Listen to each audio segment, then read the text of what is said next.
Hello. I'm Roxanne Swentzell.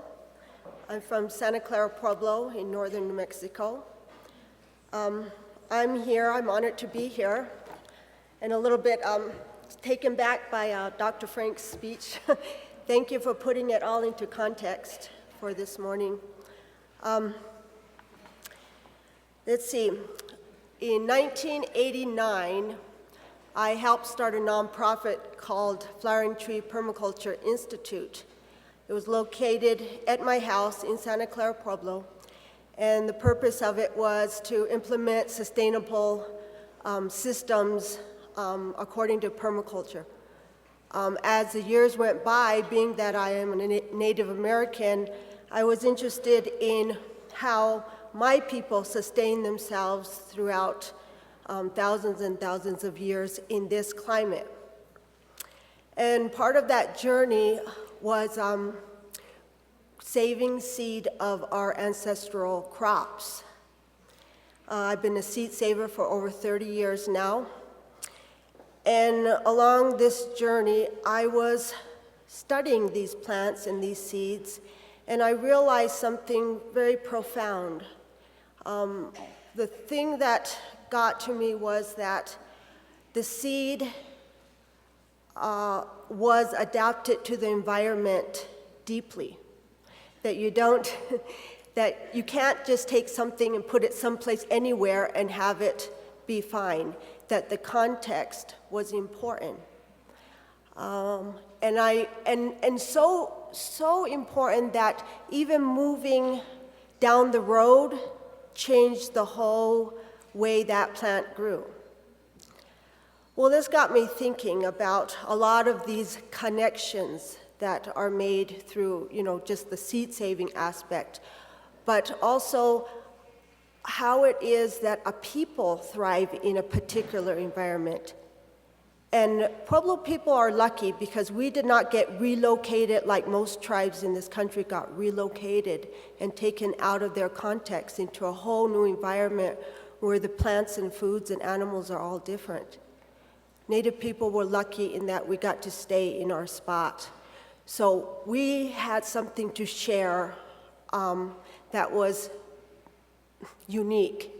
We knew our environment like nobody else did because we didn't move from our environment. We've been there for thousands and thousands of years.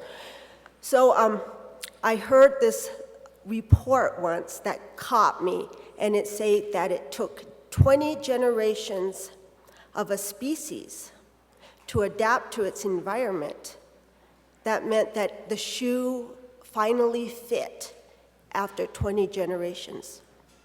And I realized that just like the seeds I was planting out in my fields, those plants had adapted over generations and generations. For plants, it's fast because it takes just 1 year for a generation of a plant. So it only would take 20 years of that plant growing in that place to start to genetically adapt to that environment, the sunlight, the wind, the moisture, the soil nutrients. But for humans, it takes a lot slower. So it would take 20 generations for a species of people to adapt to their environment. And nowadays, people move all over the world all the time. And I started to realize that if you kept moving plants around all the time, they're kind of getting whiplash, trying to adjust to the environment they're in. So I was putting one and one together and realizing that maybe the health that we're suffering in our village had to do with that we were still in one place, but the food that was coming in and the crops that we were eating were giving us the same kind of reaction as if we were being moved around all over the place, faster than our bodies could adjust in 20 generations. So I decided to try an experiment, and a couple years ago, I asked a number of volunteers to help me in doing an experiment where I would put our people back with their original foods. And we called this the Pueblo food experience because we were dealing with Pueblo people from the area, and I asked them to only eat their original pre-contact food for 3 months and see what happened to their bodies. And our volunteers, we had 14 volunteers, and they ranged from 5 years old to about 65 years old, from a range of health issues, fairly healthy to diabetic to obesity to heart disease to autoimmune problems to all kinds of different range of issues. And what we did was we got blood tests done. Everyone got a simple blood test that showed their levels of triglycerides and their cholesterol and their high blood pressure and everything, and weighed ourselves. And then we agreed to only eat our pre-contact food. This meant, as you heard earlier, that it would be pre-Spanish. It would be just what was in our environment before the Spanish arrived. And it was quite a journey for us because we had to learn what that was. And we realized how far we had gotten away from that in doing this, that we realized, well, what do we eat? We thought we would starve. But we didn't. And the amazing thing was that this lasted for 3 months. After 3 months, we went and got our blood test done again, and it blew us away. We had no idea how successful this would be. Things that the doctors had told us couldn't ever be fixed were gone. Things that, amazing, just in 3 months. One woman, I wish they were all here to speak for themselves because it is truly a tear-jerking thing to witness what happened to these people. Louis Henna's back here. He was on the diet. Hopefully he'll share his story. But we had one woman with lupus, and she had been suffering. She's in her 30s, and she was suffering a great deal. She could hardly walk. I think after a month of eating the pre-contact diet, all the swelling went down. And she saw her mother, and her mother broke out in tears saying, "I haven't seen your fingers," because they were so swollen for years and years. And she says she's went to the doctor and her lupus symptoms had gone down. We had heart disease patients that the doctors said, "You're absolutely fine."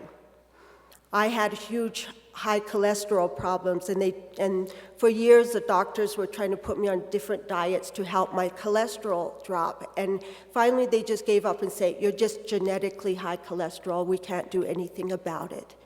3 months on this diet, my cholesterol was completely fine.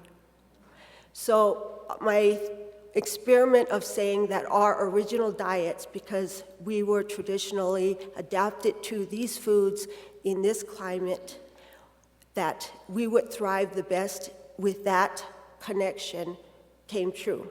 It was right. So we put together a film that, if you're interested more in it, I'll share with you the film. You can take one home with you. But I want to open it up to any questions you might have.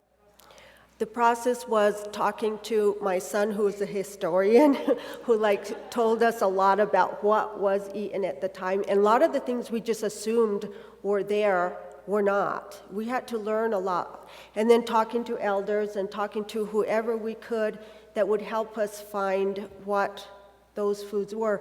And then learning how to cook them.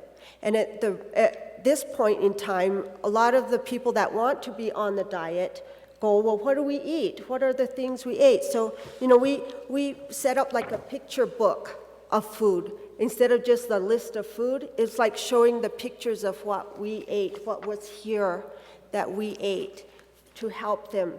Because we realized when we went into a grocery store, I go up and down the aisles, and maybe I find one or two things in the whole store that fit our diet. So you can't just go buy it. You start to have to look for it in other places. And so we're now in the process of putting together a cookbook for our, our tribe, to help them go, here, these are things you can cook and where you can find them and what these foods meant to us. And any stories or anything we can add to it, we're going to put in, because the connections are what's important. Thank you very much. If you have any more questions, I'll be around.